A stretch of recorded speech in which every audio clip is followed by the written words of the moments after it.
scholars come and read it, and then they know what it was done in the ancient days. So you'll be damaging the wall. So I said, that is the point. So I went to Mr. Adikeshwalu and I said, you can't do this. You're going to put gold and by drilling holes and all. What is all this? And there's so many writings and carvings on the wall. They'll all be damaged. So Adikeshwalu said to me, I have taken a video of the whole thing and I put it on the museum. So whoever scholar wants to read, he can go to the museum and see the video. Then I said, do the Archana also on video and put it there so that nobody needs to go to Tirupati ever. What power do you have to do this? He says, we have taken over the administration of government. I said, you have not taken over the administration of the government. You have taken over the financial management of the Tirupati. And your job is to clean up and return it back to the trustees. He said, no, we will fight it in court. I went to the Andhra Pradesh High Court and got an order that you cannot gold plate. Mr. Adikeshwalu was very disappointed, heartbroken. He came to my house and he cried. But I said, I can't help it. You please go and speak to Balaji that you can do it. And Balaji agrees, I will let go. But nobody else I am going to listen to. But poor man afterwards died. Then this Chidambaram temple, I said, same thing. There is no time limit. Is this the work of the government? Supreme Court agreed with me and said, if a GO does not specify the time period for which it takes to set right the matter, and I had such 3 years. Court said maybe 5 years. But they said a limited time, that's what the order says. For a limited time you can take it over. After that it has to be returned to the trustees. And therefore they said that the Chidambaram order has no time limit. Therefore it's bad order. We strike it down. And make it clear that in future any temple taken over must specify the time period. I asked the judges, does it mean that all the previous orders will be affected by this? He said yes. So I went to Sri Dayananda Saraswati, who was the convener of the Hindu Dharma Acharya Sabha, a unique institution which needs now to be developed.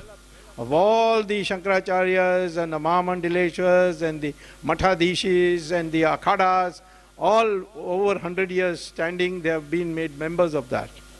And I've been appointed legal advisor to that body. And I said now all 4.5 lakh temples can be returned back to the trustees. So Swamiji said to me, but who are the trustees? They're so long ago. Even today, I don't know who Tirupati, the original trustees are. I don't know whether you know. Somebody says a Hatiram trustee or something like that. But I don't know. So all the sadhus, sannyasis should be called for a national conference and decided that when the temple is returned, how to see that the future management is done well. So we can scrap this. This is all gone. It's finished. This is now a dead letter. It is just only on technicality. There is one petition of Sri Dayananda Saraswati which is pending in Supreme Court, which now I am going to intervene because he asked me to, and he told Ramesh also to see that I got into it. But I thought since he is the principal petitioner, I'll wait. But now that he is no more, I will do his last wishes ahead. I will get into this matter, and this will go. There is all this Endowment Act is already dead. It's only to be cremated. That's all is left. But the bigger problem is what to do with these temples. Once this is officially announced dead, officially scrapped, what do we do with these temples which are no more now under the government? So many of them have been looted, so many have been reduced in their strength, in their money. We have to rebuild a temple, a new temple society. Every temple, as I said, must have community services along with it. Sanskrit school, Veda Pathshala, Ayurveda, yoga, marriage facilities, auditorium, transportation to and fro, Gaushala, of course Gaushala, agricultural activities, marketing facilities, all these so that the temple becomes self-sufficient in money.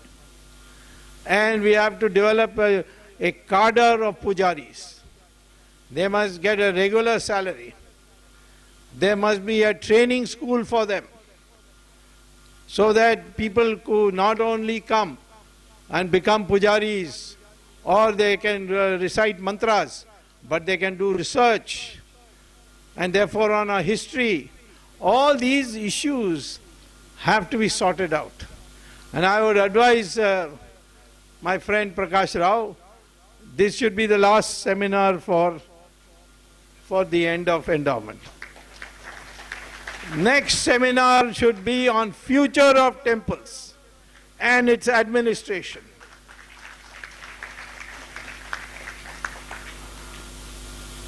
The main problem is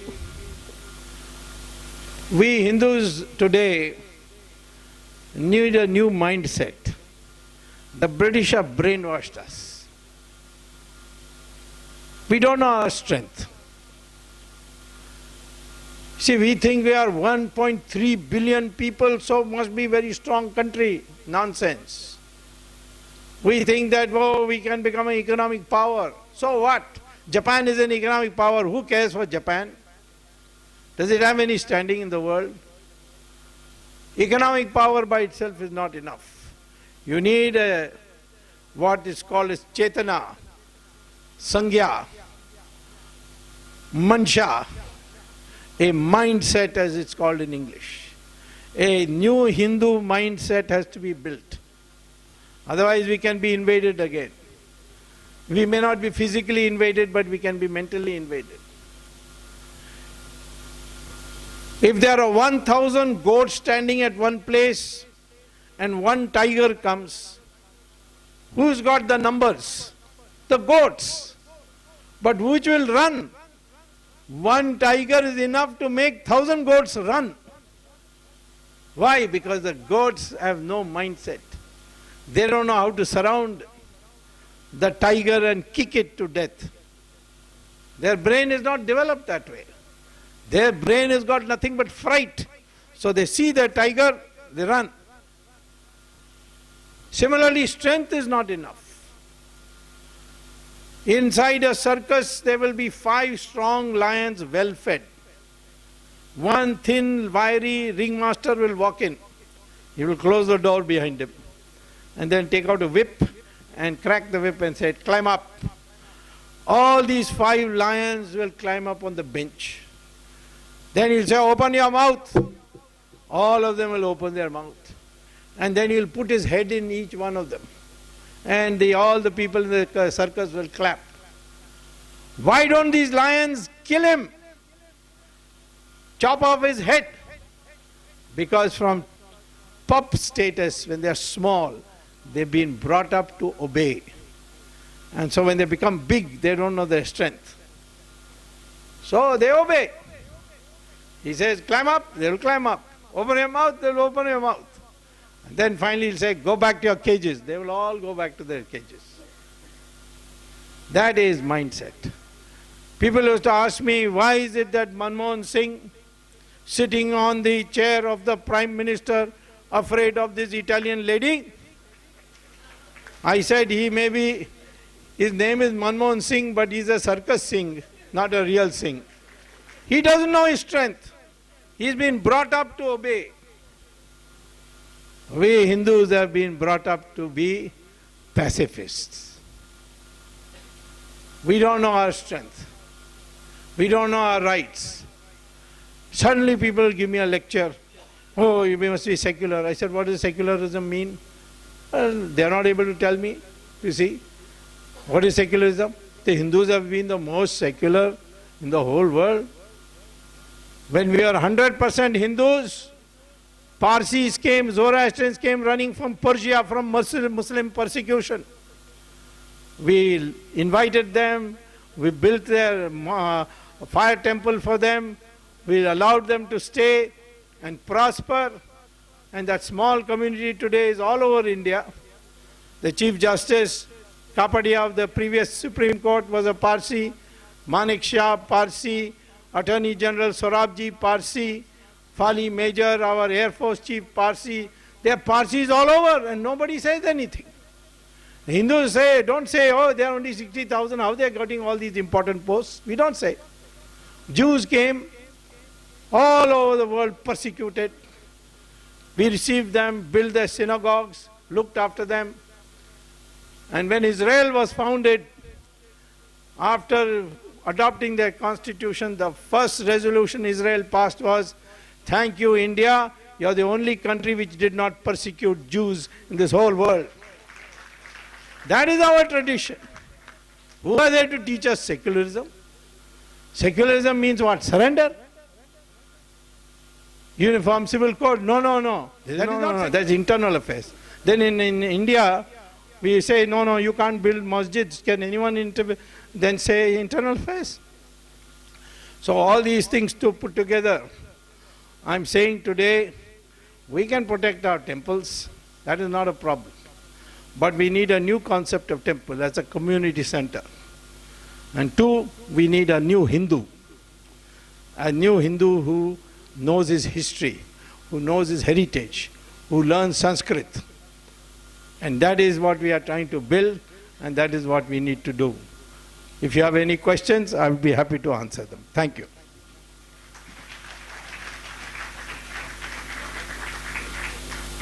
One by one, sir, but the question will be a question.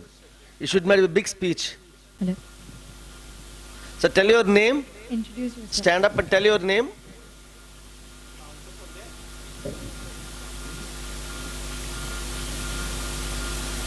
I'm from Vizag. I have two small questions. Yeah.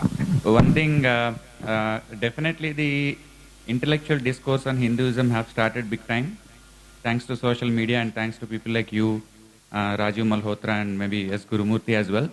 But that hasn't percolated down to the non-English speaking people as of now.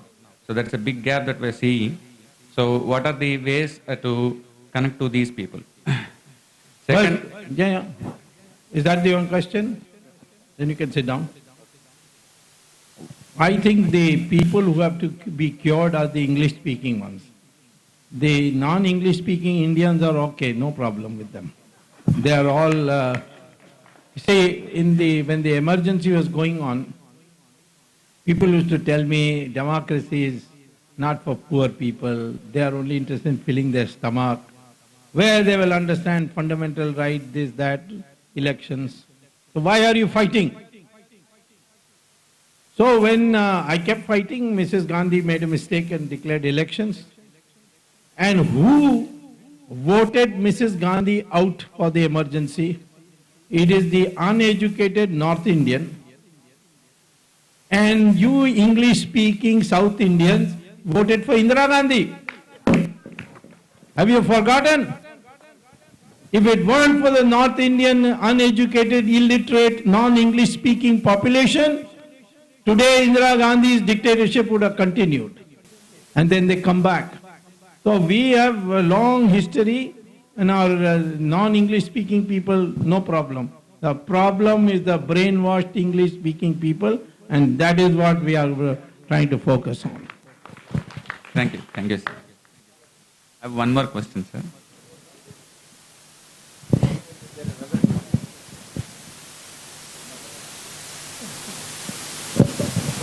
My question is exactly the same. How to reach these English speaking people who are unable to connect to our culture and roots, and what we can do about it.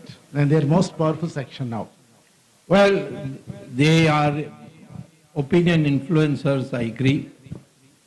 But I have found a organization called the Virat Hindustan Sangam, and we are having our first national conference in in Vijayawada on the 5th and 6th of December. We have a website.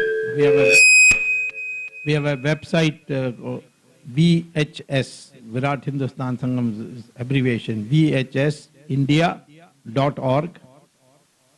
We have now over 40,000 members, and they are all highly qualified engineers, doctors, software engineers, professors.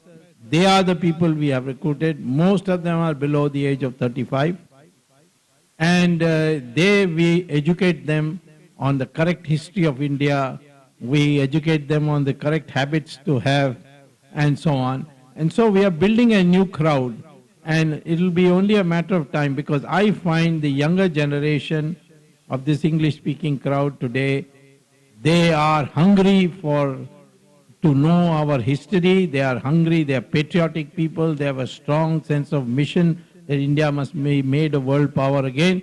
But they don't know our true history. And we are educating them.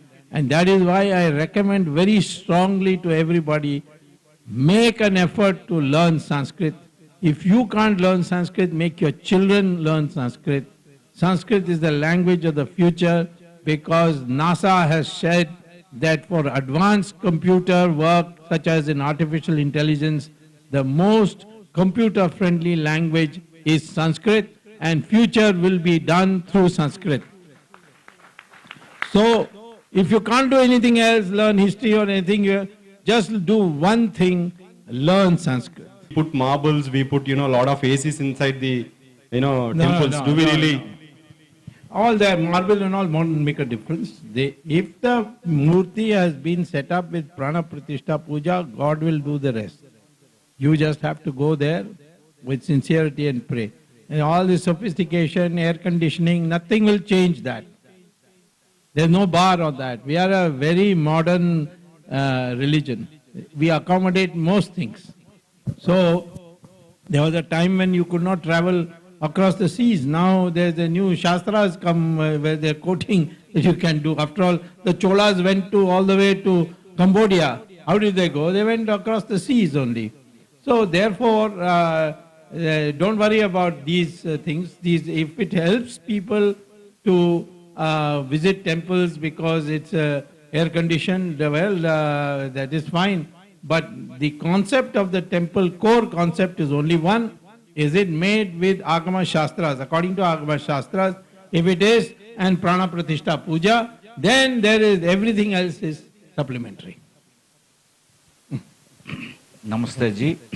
I am Reddy Babu, Ravivalasa, Lalitapetrum, Tekkali, Srikakulam district. Sir, హిందువులు ఏదైనా దేవాలయంకి వెళ్ళాలంటే ticket తీసుకోవాల్సిన పరిస్థితి ఉందండి. అదే విదేశాలకు వెళ్ళాల్సినటువంటి పరిస్థితి ఉంటే అదే వాళ్ళందరికీ సబ్సిడీలు ఇస్తున్నారు సార్. మనకు సబ్సిడీ లేకుండా చేస్తున్నారు. ఇందులో సమానత్వం పాటించడానికి మీరు ఏదైనా చర్య తీసుకోవాల్సిందిగా ప్రార్థన చేస్తున్నాను.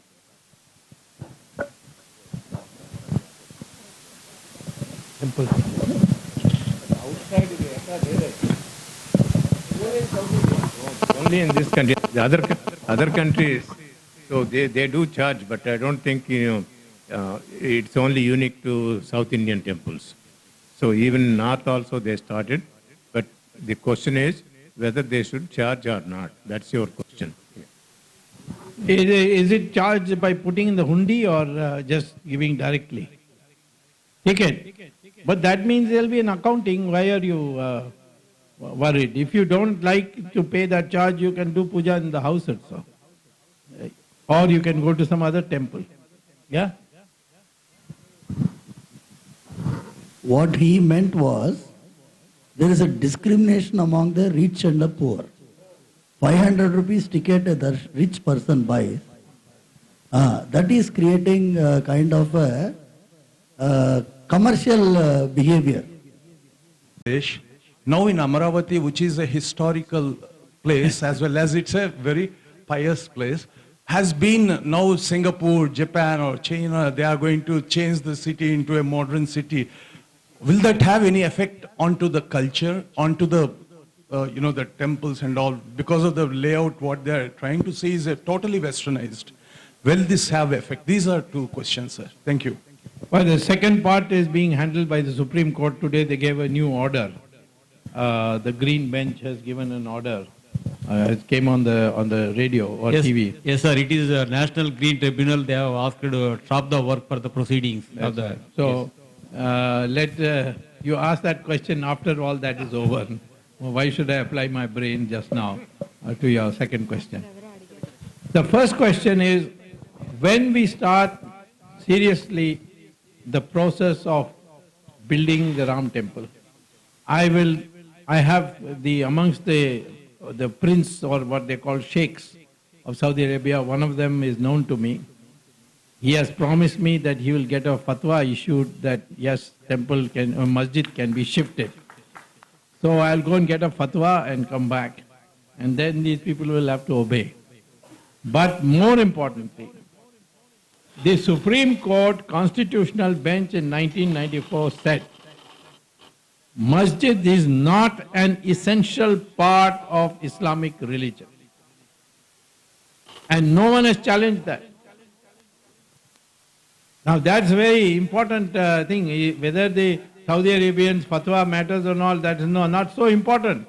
My Supreme Court Constitutional Bench has said that masjid is not an essential part of Islamic religion. It's a building where you can read namaz. Temple is not a building. Temple is the house of the God. Let any Muslim say that masjid is a place of God, he will be called kafir, because they are not allowed to say do murti puja at all. It is against their religion to do murti puja. So therefore, these are things we can settle with the... and you see, in the case of Babri Masjid, it's a Shia masjid. It's not a Sunni masjid.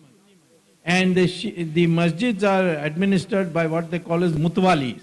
They are hereditary supervisors. And I have traced the Babri Masjid mutwali.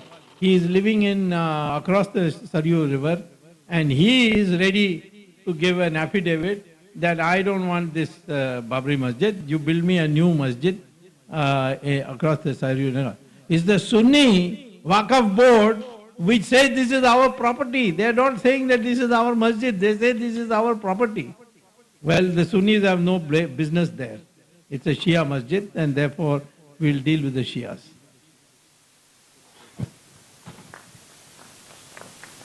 So my name is Dr. Chakravarti. I am the chairman for Renaissance Group. Sir, firstly, heartily welcome to Visakhapatnam.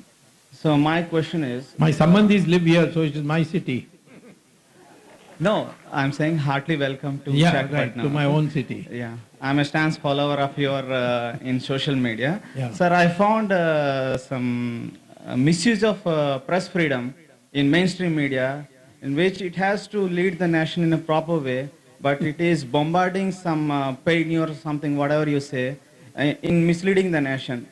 Because my opinion is the protection of Dharma should be the main role for press, but it is misleading. So what is your views on that, and how we would control that?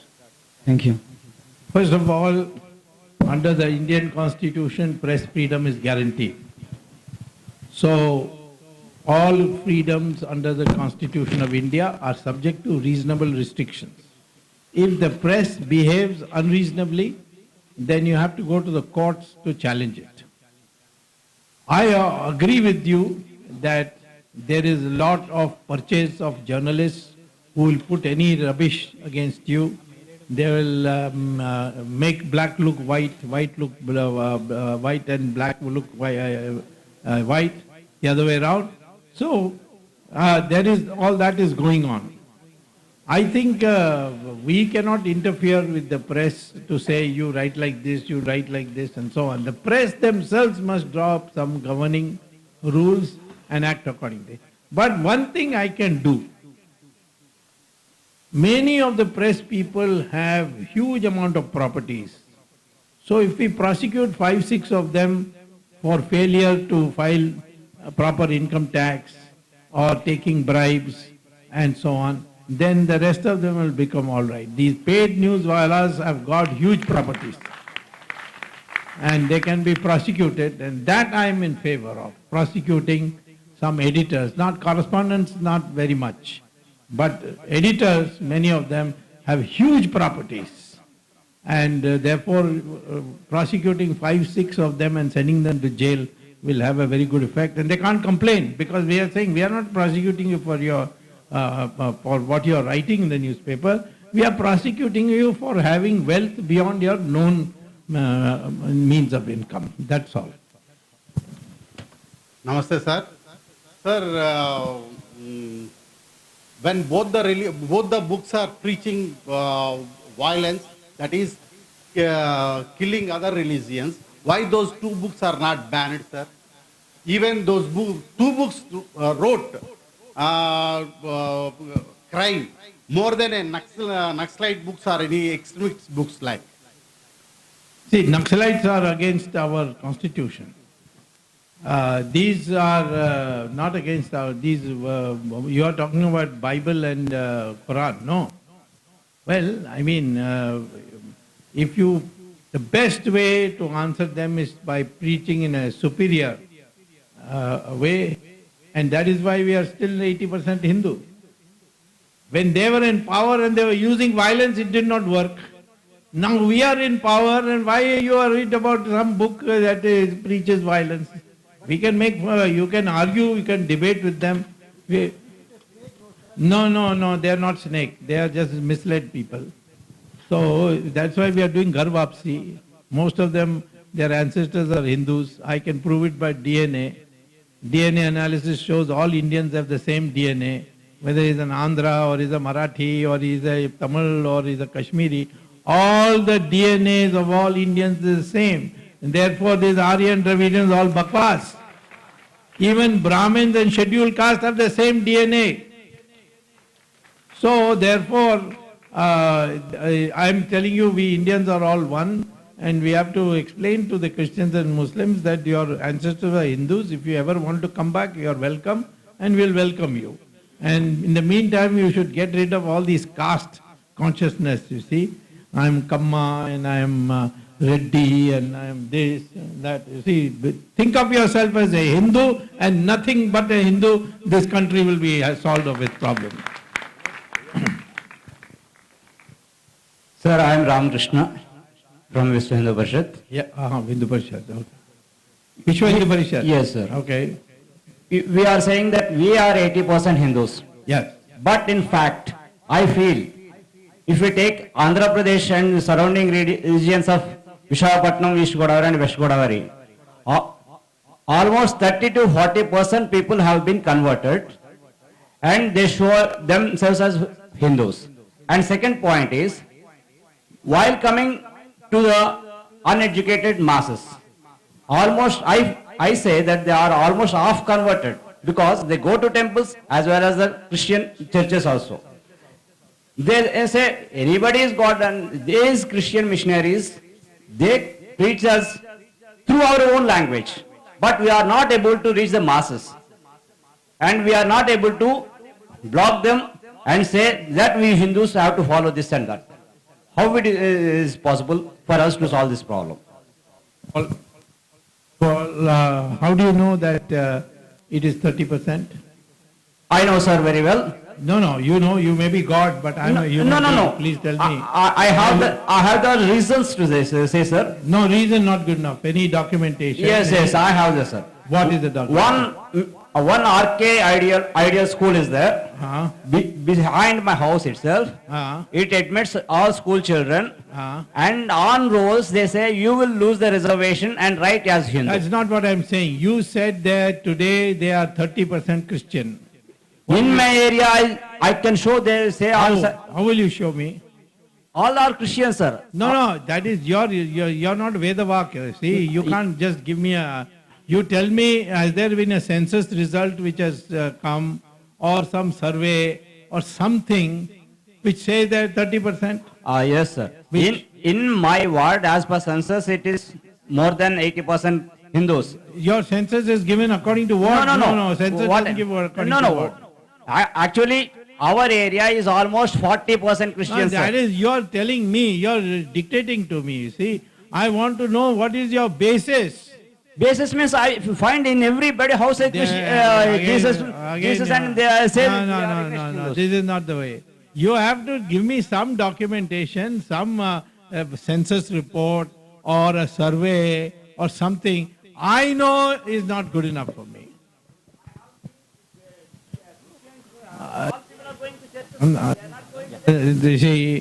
You are just emotional. Please don't mislead the public like this. The Christians are still all over India only 2-3%.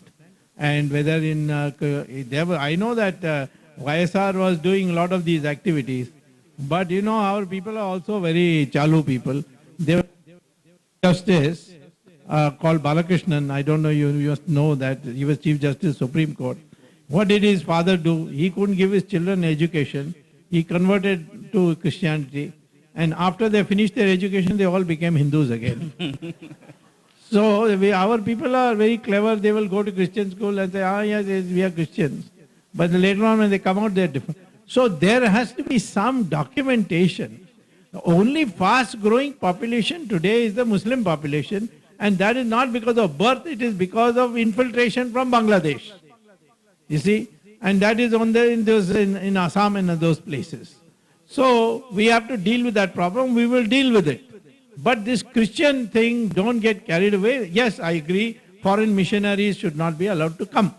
That our government is already doing. There's so much Allah Gullah going on. These NGOs are all getting money from Christian missionaries.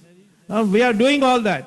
But to say that the Indian is 30% converted, I don't believe this. You get me proof, I will listen to you. Otherwise, I will say you're just doing propaganda. Namaste, sir.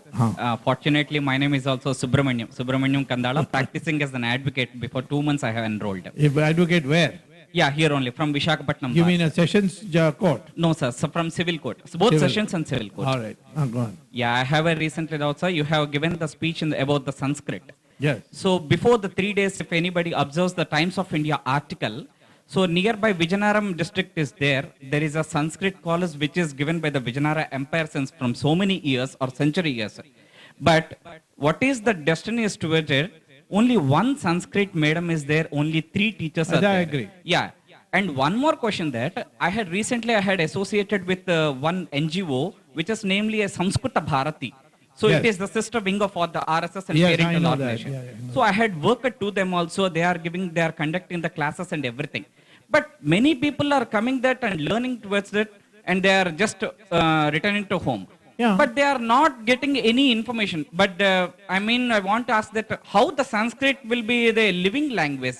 What do you mean by living language? You speak to your wife in Sanskrit, that's living language. Yeah. How many? You ask your wife also to learn, you also learn, and then you decide that we will only discuss, converse in Sanskrit, that it becomes a living language. No, is there any compulsory in the schools? No, not yet. Not so fast. We have just come to power. Give us a little more time. Yeah. In fact, Sanskrit Bharatam is having a 5-state conference in Coimbatore on 24th. I am inaugurating that conference.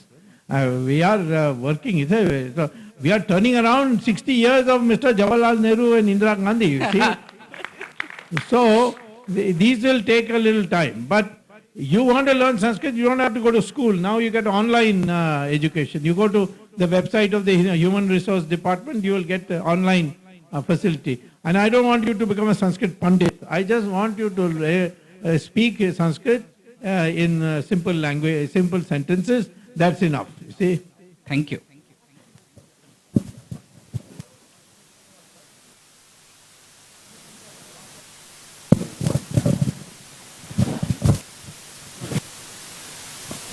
Hello.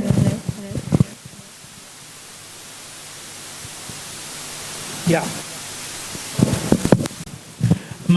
Yes. Yeah, I know. Yeah, this should be probably the last question because I have to go to...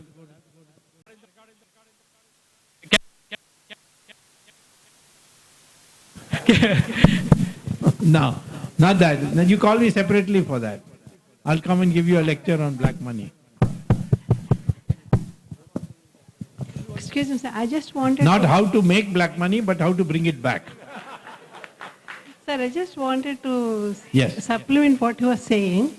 That you have your census report, okay, but that won't be given because I was teaching in government degree colleges at the time, 13 years I was teaching. So where the so-called SC, STs, they are not Hindus. All of them, most of them are converts. Officially, they'll be Hindus to get that reservation. I just wanted to say this. Thank you. One more thing I wanted to say was that whatever you're doing is a very good thing. The Archakas, they say that we'll pay them 4,000, 5,000, the temple pujaris, and the people in the municipality gets 12,000 per month. So if this, I think will be. So they should be giving fat salaries, Archakas or pujaris or where. Yeah. No, those things, I agree with you there. You see, please don't go by these local situations and don't single out the scheduled castes. Because the scheduled castes, I gave you the example of Balakrishnan, he was a scheduled caste, they were a scheduled caste family. They converted to Christianity and then they reconverted. And it was Balakrishnan as a Chief Justice who did not allow reservations for converted Christians. He said, he asked the question of the Council for the Christians, saying that since when did caste system come to Christianity? Are you saying that Christianity has a caste system? So,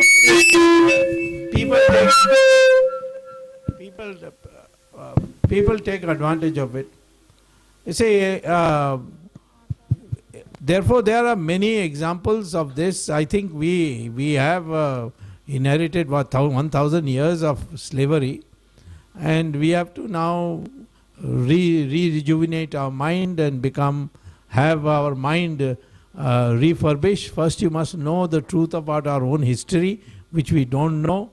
The British deliberately wanted to make you feel inferior, so they taught you all rubbish, which is still being taught in our schools and colleges.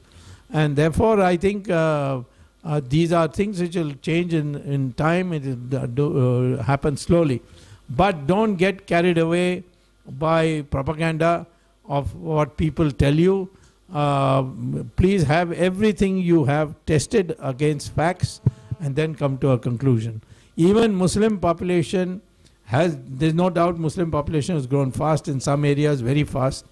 But after all that, today Hindus plus Buddhists plus Jains plus Sikhs add up to 82.5%.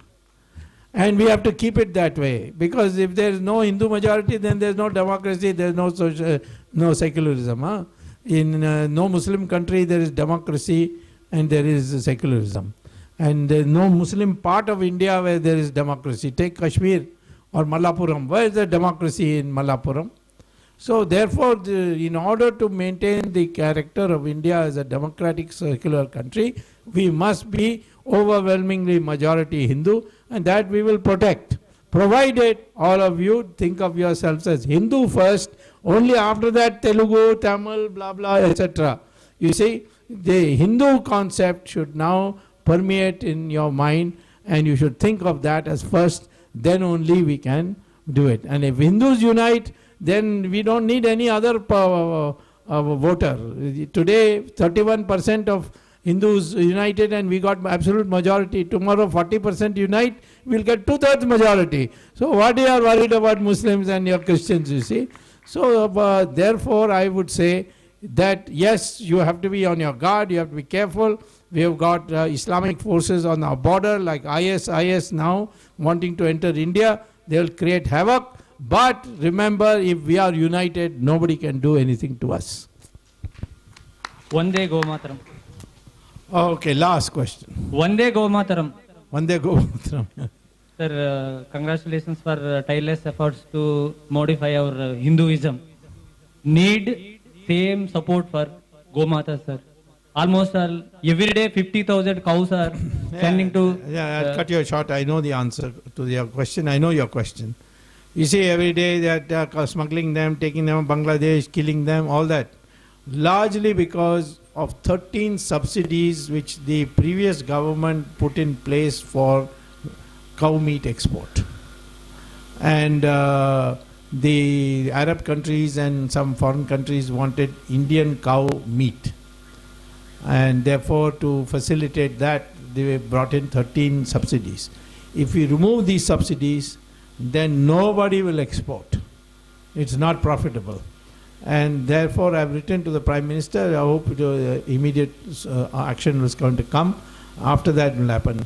Second thing is, if you ever catch a truck carrying cows for slaughter, carry with you a box of sugar and put it in the fuel tank. That vehicle will be dead forever. And nobody can object to you for carrying sugar. And do it quietly, put it in the full tank. He will lose his truck and the truck is finished forever. After that, there is no truck. So this is my advice to you. Thank you, sir. Now, I request Sri Velagapudi Prakash Rao Garu to hand over a memento to Sri K. Haribabu Garu, Member of Parliament, please. Also to Mr. Medikola Srinivas Chaudhary and Mr. Dr. S.R.S. Kolluri and Padmaja Madam.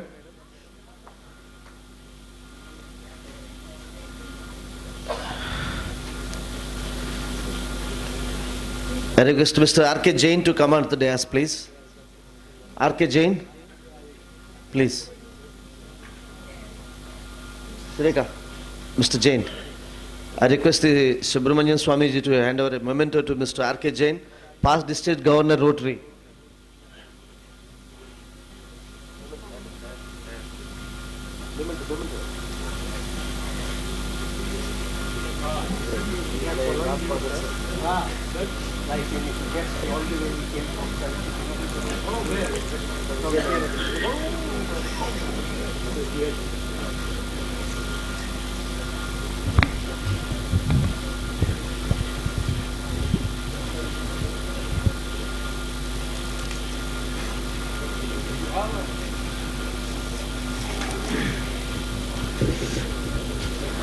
I take this opportunity to propose a vote of thanks.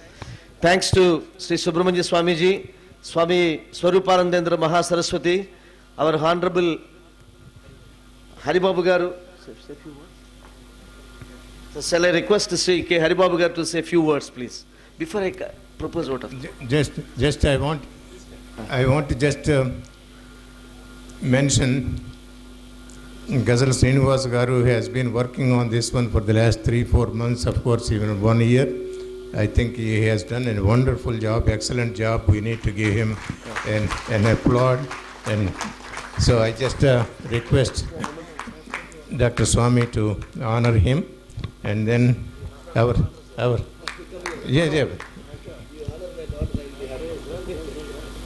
and then our Swami Garu, just you can sit. Sorry.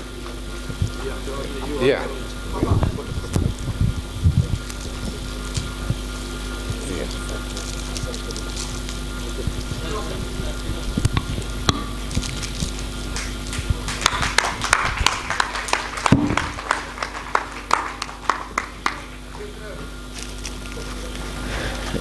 Thanks to Sri Haribabu Garu, Swarupanandendra Mahasaraswati Maharaj, and also Sri Subramanya Swami Garu, and all the guest speakers, those who given valuable suggestions, and all the Jain Mahamandali, and also Vishwa Hindu Parishad, Bajrang Dal, and Sadhu Sammelan, and other RSS Pramukhs, and media people, and also mainly Sri Padnada Mohan Rao Garu. Thank you so much for all the help that you have rendered. Alage Sri Janardhan Garu, Sri Radhakrishnan Garu, and everyone here, andarki kuda nenu manaspurtiga కృతజ్ఞత తెలియజేసుకుంటున్నాను.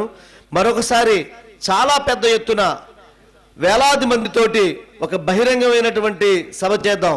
Because sir is in Z category Subrahmanya Swamy గారు. So that's why I was not taking liberty enough to invite everyone. So that's the reason we have been calculated, given invitations, extended the invitations. But I promise you, sir, next time we are going to have the Future Temples Symposium, not Repeal Endowment Act. The source of inspiration to us. Thank you so much. We all say, we love you all. Sir, we love you. We love you. We love you. Thank you. Jai Shri Ram! Jai Shri Ram! Jai Shri Ram! Jai Hind! Jai